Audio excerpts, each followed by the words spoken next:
iyadoo dhowaan magaalada Cadaade iyo nawaaxigeeda laga tabcay beero ay ka soo go'do qudaarta ayaa waxa soo taraya beeraha noocan oo kaleeta ah ee laga hirgelinaya magaalada Cadaade iyo nawaaxigeeda. qaar ka mid ah qurba joogta ka soo jeeda deegaanada maamul goboleedka Ximan iyo Xeeb oo kormeeray beerahani ayaa sheegay in horumar wanaagsan tahay in magaalada Cadaade iyo nawaaxigeeda ay qudaar ka soo go'do. dadweynaha ku nool Ximan iyo Xeeb inay horumarkan maanta ay gaaraan waa dareemi kartaan. meesha aan dhex taaganahay maanta waa beeraha ka mid ah Cadaado. babaygu waa ka uu dhalay, yaanyadu waa dhashay, wax waliba waa barwaaqadaas Ilaahayna siiyay.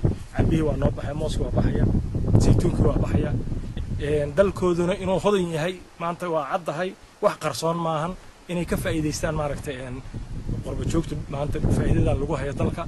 waa niman yar oo dhalinyaro oo aan maal badan lahayn way rag hadda beertaan abuuray.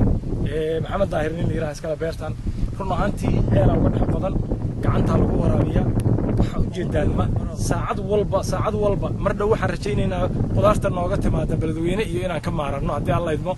qaar ka mid ah dadka ka adeegta beerahani qudaarta ayaa waxa ay sheegeen in ay aad ugu faraxsan yihiin in qudaar ay ka helaan deegaanada ay ku nool yihiin.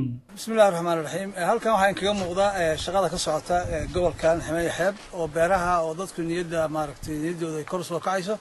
hadda waa muuqataa ninkii beerta lahaa wuxuu hadiyad noo siiyay hal maalin dagaal oo koosta ah iyo baamiyihii lagu darsanayay oo saaka hadda aan soo jaranay. aad baa u mahadsan ninka beerta qof walbana waxa leenahay lagu daydo beeralaydu awoodda hala saaro sidii beeraha beeraha. qudaarta laga isticmaalo magaalada Cadaade ee caasimadda maamul goboleedka Ximan iyo Xeeb ayaa qaybo ka mid ah waxa ay ka soo go'daa beero ku yaala gudaha iyo daafaha magaalada Cadaado. maxamed maxamuud owaadan TV-ga caalamiga Universal Cadaado.